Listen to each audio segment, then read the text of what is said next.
The past 4 years have raised some concerns about the safety of those astronauts though, according to the Washington Post. The company had one of its Falcon 9 rockets bound for the ISS explode just 139 seconds into the mission in 2015, an explosion NASA called an anomalous event in a report this year.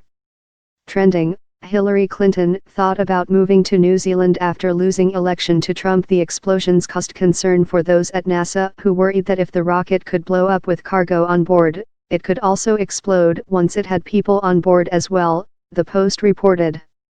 Some of the concerns from those at NASA have to do with SpaceX's fueling method, called load and go.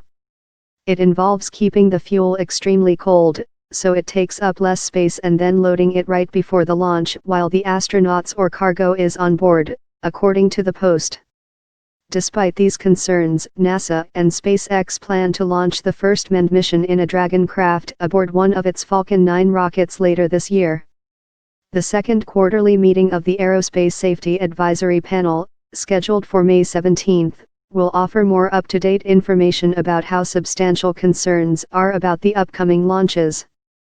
The meeting gives priority to those programs that involve the safety of human flight, and will offer updates on the Commercial Crew Program, according to a notice from NASA.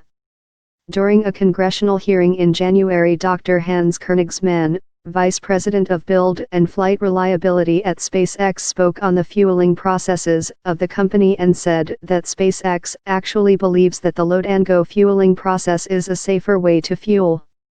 What we tried to do here is we tried to minimize the time we expose personnel, not just astronauts, but also crew to the hazard of fueling, said during the panel. Last summer, Elon Musk, SpaceX founder and CEO, tweeted that his company was looking forward to launching at NASA astronauts to the International Space Station next year. This story was updated to include further information about SpaceX's fuel loading process and the Commercial Crew Program. This article was first written by Newsweek. More from Newsweek.